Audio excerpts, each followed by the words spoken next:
ओम शांति 14/2/2024 प्रातः मुरली। ओम शांति। बाप दादा मधुबन। बाबा बोलेছে मीठे बच्चे অন্তর্মুখী হয়ে নিজের কল্যাণের খেয়াল করো। ঘুরতে ফিরতে যখন যাও তো একান্তে বিচার সাগর মন্থন করো। নিজেকে জিজ্ঞেস করো আমি সদা হর্ষিত থাকি। তো অন্তর্মুখী হয়ে নিজের কল্যাণের খেয়াল করো আর একান্তে বিচার সাগর মন্থন করো আর নিজেকে জিজ্ঞেস করো আমি সদা খুশি থাকি। প্রশ্ন, রহেমদিল বাবার বাচ্চাদের নিজের ওপর কোন রহেম করা উচিত? তাহলে বাবা হলো রহেমদিল, বাবা দয়ার সাগর, সেই বাবার বাচ্চা আমরা। তো আমাদের নিজের উপর কোন কৃপা বা দয়া করা উচিত? উত্তর, যেরকম বাবার করুণা হয় যে আমার বাচ্চা কাঁটা থেকে ফুল হয়ে যাক, এটা বাবার মনের মধ্যে করুণা দয়া হয় যে আমার বাচ্চা যেন কাঁটা থেকে ফুল হয়ে যায়। বাবা বাচ্চাদের গুলগুল বানানোর কত মেহনত করে। তো বাবা বাচ্চাদের গুলগুল বানানোর কত মেহনত করে। তো বাচ্চাদেরও নিজের ওপর করুণা বা দয়া করা উচিত যে আমরা বাবাকে ডাকি হে পতিত পাবন এসো ফুল বানাও। এখন সে এসেছে তো আমরা কি তাহলে ফুল হব না? বাবা তো এসেছে ফুল বানাতে, তো আমরা ফুল হব না? যদি নিজের উপর এরকম করুণা হয় তবেই তো আমরা দেহি অভিমানী থাকব। বাবা যা শোনায় সেটাকে ধারণ করব। ওম শান্তি। এটা তো বাচ্চারা বোঝে যে বাবা বাবাও টিচারও আবার সদ্গুরুও। তো বাবা বাচ্চাদের জিজ্ঞেস করে যে তোমরা যখন এখানে আসো তো এই লক্ষ্মী নারায়ণের আর সিঁড়ির চিত্রকে দেখো। যখন দুজনকে দেখা যায় তো বাবা বলছে যখন এই লক্ষ্মী নারায়ণ আর সিঁড়ির চিত্র দুটোকেই দেখা যায় তাহলে এই এম অবজেক্ট আর সারা চক্র বুদ্ধিতে চলে আসে যে আমরা দেবতা হয়ে তারপরে এইরকম আবার সিঁড়ি নিচেই নামি। এই জ্ঞান তোমাদের বাচ্চাদেরই প্রাপ্ত হয়। তোমরা হলে স্টুডেন্ট, এম অবজেক্ট তোমাদের সামনেই দাঁড়িয়ে আছে। যে কেউ আসুক তো তাকে বোঝাও যে লক্ষ্মী নারায়ণ হলো এম অবজেক্ট। এই পড়ার দ্বারা এই দেবী দেবতা গিয়ে আমরা হব। তারপরে 84 জন্মের সিঁড়ি নিচেই নামি, আবার রিপিট করতে হবে। খুব ইজি হলো এই নলেজ, তাও পড়তে পড়তে কেন ফেল হয়ে যায়? এত ইজি থাকা সত্ত্বেও এই পড়ায় কেন ফেল হয়ে যায়? ওই জিসমানি পড়া থেকেও এই ঈশ্বরীয় পড়া একদমই সহজ। এম অবজেক্ট আর 84 চক্র একদম সামনে দাঁড়িয়ে আছে। এই দুটো চিত্র ভিজিটিং রুমে হওয়া উচিত। কিসের? লক্ষ্মীনারায়ণের আর 84 জন্মের চক্রের ছবি ভিজিটিং রুমেও হওয়া উচিত। সার্ভিস করার জন্য সার্ভিসের হাতিয়ারও চাই। সারা জ্ঞান এতেই আছে। তো সার্ভিসের হাতিয়ার কি? এই চিত্র। তো বাবা বলছে এই চিত্রের মধ্যেই সারা জ্ঞান আছে। এই পুরুষার্থ আমরা এখন করছি। শতপ্রধান হওয়ার জন্য খুব মেহনত করতে হবে। এতে অন্তর্মুখী হয়ে বিচার সাগর মন্থন করতে হবে। ঘুরতে ফিরতে যাও তাও বুদ্ধিতে এটাই থাকা উচিত। এটা তো বাবা জানে যে নাম্বারবার আছে বাচ্চারা। কেউ ভালোভাবে বোঝে তো নিশ্চয় পুরুষার্থ করে নিজের কল্যাণের জন্য। প্রত্যেক স্টুডেন্ট বুঝতে পারে যে এ ভালো পড়ে। নিজে যদি না পড়ে তাহলে নিজেরই লোকসান করে। নিজেকে তো কিছু যোগ্য বানানো উচিত। তোমরাও হলে স্টুডেন্ট, তাও বেহদের বাবার। এই ব্রহ্মা বাবাও তো পড়ে। এই লক্ষ্মী নারায়ণ হলো মর্তবা মানে পদ, আর সিঁড়ি হলো 84 জন্মের চক্রের। এটা হলো প্রথম নাম্বারের জন্ম এই লক্ষ্মীনারায়ণ। তো আর ব্রহ্মা হলো তার লাস্ট নাম্বারের জন্ম। তোমরা এখন দেবতা হও।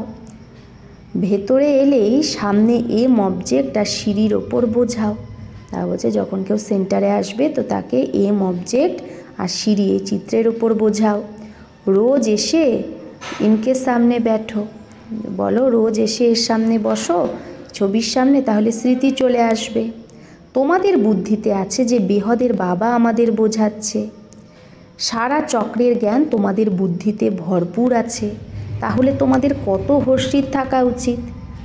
নিজেকে জিজ্ঞেস করা উচিত যে আমাদের সেই অবস্থা কেন থাকে না, কী কারণ যে হর্ষিত থাকতে আমাদের অবস্থা এদিক ওদিক হয়ে যায়। যে চিত্র বানায় তার বুদ্ধিতেও থাকে যে এটাই হলো আমাদের ভবিষ্যতের পথ, এটা আমাদের এম অবজেক্ট।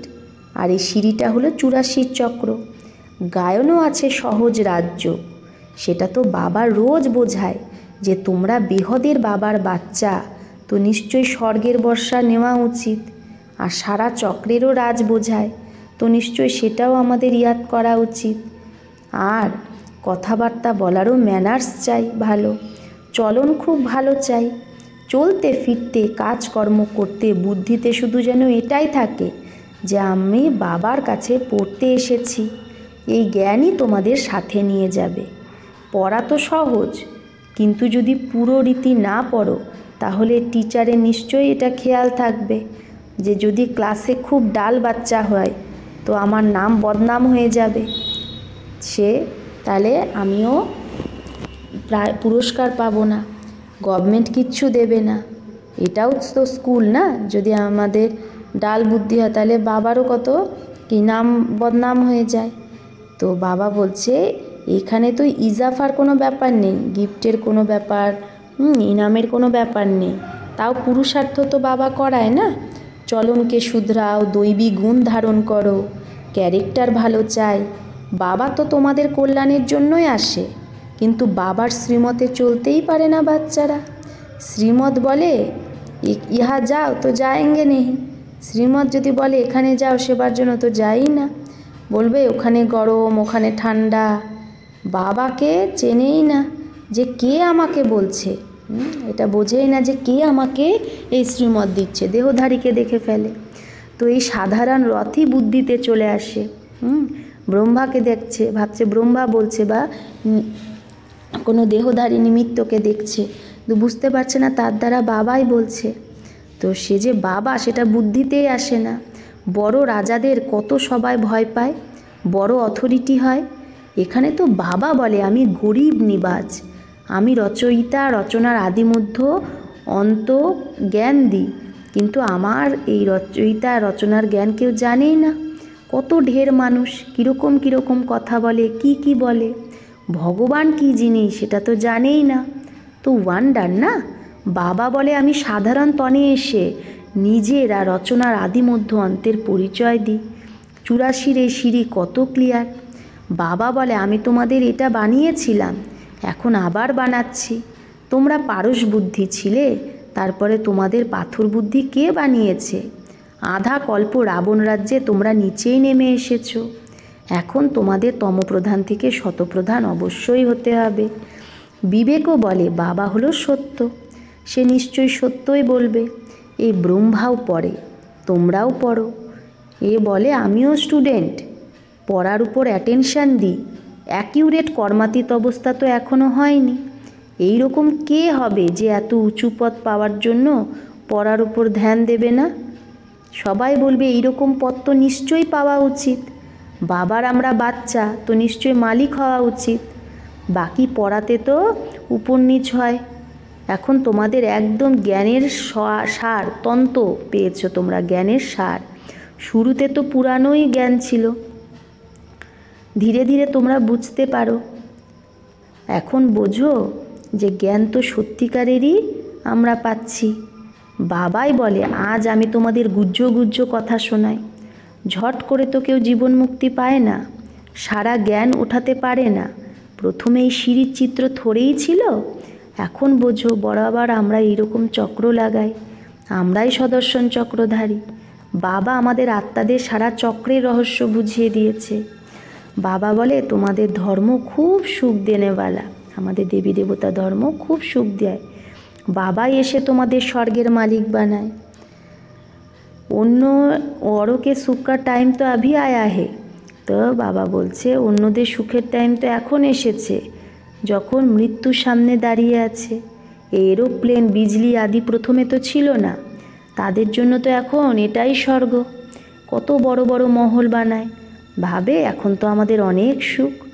লন্ডনে কত তাড়াতাড়ি পৌঁছে যায়। ব্যাস এটাই ভাবে স্বর্গ। এখন তাদের যখন কেউ বোঝাবে যে স্বর্গ তো সত্যযুগকে বলা হয়, কলিযুগকে থোড়েই স্বর্গ বলে, নরকে শরীর ছাড়লে নিশ্চয়ই পুনর্জন্ম নরকেই হবে। আগে তোমরাও এই কথাগুলো বুঝতে না, এখন বোঝো।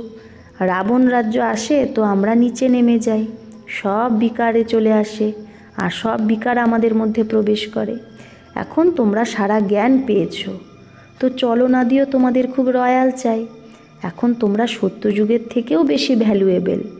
বাবা যে জ্ঞানের সাগর, সে সারা জ্ঞান এখনই দেয়। আর কোনো মানুষ জ্ঞান আর ভক্তিকে বুঝতে পারে না, মিক্স করে দিয়েছে। ভাবে শাস্ত্র পড়া এটা হলো জ্ঞান, আর পূজা করা এটা হলো ভক্তি।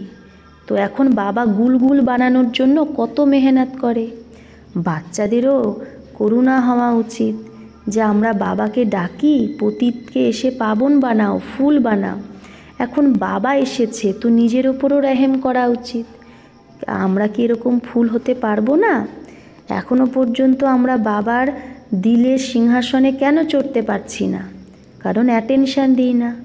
বাবা কত রেহেম দিল, বাবাকে ডাকেই পতিত দুনিয়ায় এসে পাবন বানাও। তো যেরকম বাবার করুণা হয় এরকম বাচ্চাদেরও করুণা হওয়া উচিত, না হলে সদ্গুরুর নিন্দক বাদশাহী পাবে না। এটা তো কারো স্বপ্নেও হয় না যে সদ্গুরুকে। লোক গুরুর জন্য ভাবে যে যেন গুরু অভিশাপ না দিয়ে দেয়, অকৃপা না হয়। বাচ্চা জন্ম হয় ভাবে গুরুর কৃপা। তো এগুলো হলো অল্পকাল সুখের কথা। বাবা বলে বাচ্চা নিজের উপর রেহেম করো, দেহি অভিমানী হও তো ধারণাও হবে। সব কিছু আত্মাই করে। আমিও আত্মাকেই পড়াই, নিজেকে আত্মা পাক্কা ভাবো। তো বাবা বলছে নিজেকে পাক্কা আত্মা ভাবো আর বাবাকে ইয়াদ করো। বাবাকে ইয়াদই যদি না করো তাহলে কি করে বিকর্ম বিনাশ হবে? ভক্তি মার্গেও ইয়াদ করে, হে ভগবান দয়া করো, করুণা করো, কৃপা করো। বাবা লিবারেটারও তো গাইডও। লিবারেটার মানে মুক্তিদাতা। বাবা আমাদের দুঃখ থেকে মুক্তি দেয়, আবার গাইড করে সাথে নিয়েও যায়। তো এটাও তার গুপ্ত মহিমা। বাবা এসে সব বলে যে ভক্তি মার্গে তোমরা ইয়াদ করো। আমি আসবো তো নিশ্চয়ই নিজের সময়েই আসবো না? তো বাবা ঠিক নিজের টাইমেই আসে সঙ্গম যুগে। এইরকম যখন চায় তখনই আসবো এরকম না। হ্যাঁ, বাবার যখন ইচ্ছা তখন আসতে পারবে না, বাবাকে সঙ্গম যুগেই আসতে হয়। ড্রামায় যখন সেট আছে তখনই তো আমি আসি, বাবা বলছে। বাকি এইরকম খেয়ালও কখনো বাবার আসে না যে হ্যাঁ আমি যাই পৃথিবীতে, না। তোমাদের পড়ায় সেই বাবাই, এই ব্রহ্মাও তার কাছেই পড়ে। তো বাবা বলছে वो तो कभी भी कोई खता भूल नहीं करते, किसको रंज नहीं करते। হ্যাঁ, ব্রহ্মা বাবা যেমন পড়ছে স্টুডেন্ট, আবার ব্রহ্মা বাবা কখনো ভুল করে না, কাউকে নারাজ করে না, বিরক্ত করে না। আর বাকি সবাই নাম্বার ওয়ান টিচার। সেই সত্যিকারের বাবা তোমাদের সত্যই শেখায়। সত্যিকারের তাই বাবা বলছে বাবা সত্য, তো বাবা সচ, সচ্চে কে বাচ্চে, তোমরাও সচ, আমরাও সত্য, সচ্চে। তাহলে ঝুটার বাচ্চা হলে আধা কল্প ঝুটেই হয়ে যাও। যখন দাপর যুগ থেকে আমরা ঝুটের বাচ্চা হয়ে যাই, তাই আধা কল্প ঝুটা হয়ে যায়, সত্যিকারের বাবাকেই ভুলে যায়। প্রথমে তো বোঝাও যে এই সত্যযুগী নতুন দুনিয়া এটা না পুরানো দুনিয়া।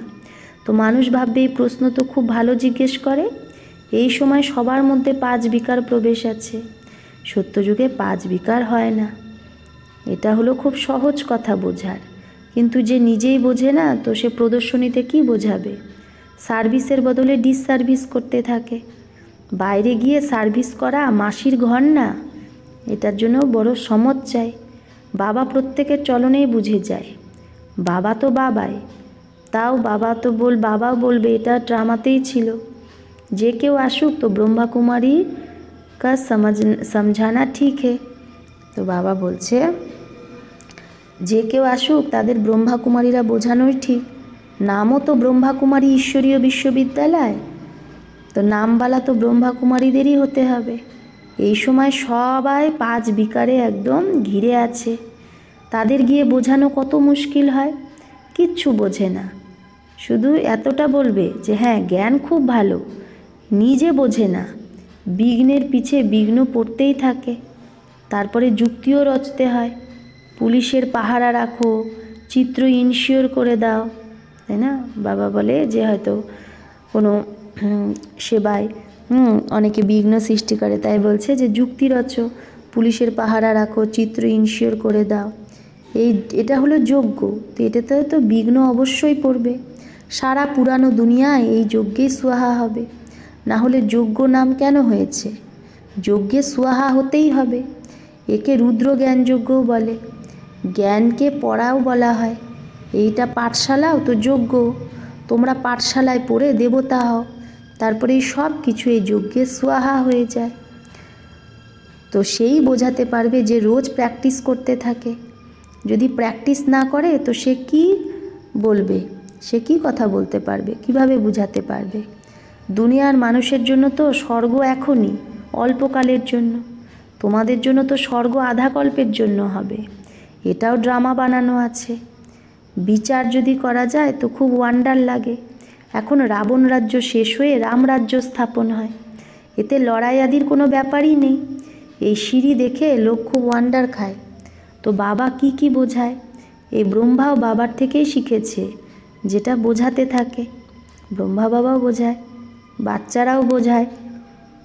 যে অনেকের কল্যাণ করে সে তো নিশ্চয় বেশি ফল পাবে, আর যে পড়বে তার আগে যে পড়বে না সে তার মাল বোঝাই করবে। বাবা রোজ রোজ বোঝায় নিজের কল্যাণ করো। এই চিত্রকে সামনে রাখলেই নেশা চড়বে, তাই বাবা কামরাতে ওই চিত্র রেখে দিয়েছে। অবজেক্ট কত সহজ, এতে ক্যারেক্টারও খুব ভালো চাই। দিল সাফ তো মুরাদ হাসিল হো সকতি হ্যায়। যার দিল স্বচ্ছ পরিষ্কার তার সব ইচ্ছা পূরণ হয়। अच्छा, मीठे मीठे सिकिलधे बच्चों प्रति माता पिता बाप दादा का याद प्यार और गुड मॉर्निंग। रूहानी बाप की रूहानी बच्चों को नमस्ते। हम रूहानी बच्चों की रूहानी माता पिता बाप दादा को याद प्यार गुड मॉर्निंग और नमस्ते नमस्ते नमस्ते। शुक्रिया बाबा, आपको लाख लाख शुक्रिया। धारणार जन्य मुख्य सार एक, सदा स्मृतिते रखा उचित जे आमी बेहदेर बाबा स्टूडेंट, भगवान आमाके पढ़ाय। এই জন্য ভালোভাবে পড়ে বাবার নামবালা করতে হবে, নিজের চলন খুব রয়্যাল রাখতে হবে। 2, বাপ সমান রহিম দিল হয়ে কাটা থেকে ফুল হতে হবে আর অন্যকেও ফুল বানাতে হবে। অন্তর্মুখী হয়ে নিজের বা অন্যের কল্যাণের চিন্তন করতে হবে। বরদান, হল চলে মন খারাপ হওয়ার বদলে বড় দিল যে রাখে সেই হিম্মতবান ভব। তো হলচলের মধ্যেও যে মন খারাপ না করে বড় দিল রাখে সেই হিম্মতবান ভব। কখনো কোনো শারীরিক অসুখ হোক, মনের তুফান হোক, ধনে বা প্রবৃত্তিতে হলচল হোক, ধনেও কখনো কম বেশি হতে পারে, বা প্রবৃত্তি সংসারেও কোনো হলচল হতে পারে, সেবাতেও হলচল যদি হয়, সেই হলচলে মন খারাপ করো না, বড় দিলওয়ালে হও। যখন হিসাব কিতাব চলেই এসেছে, অসুখ বা কষ্ট চলেই এসেছে, তো সেটাকে ভেবে ভেবে মন খারাপ করে আর বাড়িও না, হিম্মত বালে হও। এরকম ভেবো না হায় কি করব, হিম্মত হেরো না, হিম্মতবান হও, তো বাবার মদত অটোমেটিক পাবে। তো বাবা বলছে এরকম ভেবো না হায় কি করব, হিম্মত তুমি কম করো না, হিম্মতবান হও, তো বাবার মদত অটোমেটিক পাবে। স্লোগান, কারো কমজোরি দেখার চোখ বন্ধ করে মনকে অন্তর্মুখী বানাও। বাবা বলছে কারো কমজোরিকে দেখো না, সেই চোখটা বন্ধ করো, বন্ধ করে মনকে অন্তর্মুখী বানাও, নিজেকে দেখো। আচ্ছা, ওম শান্তি।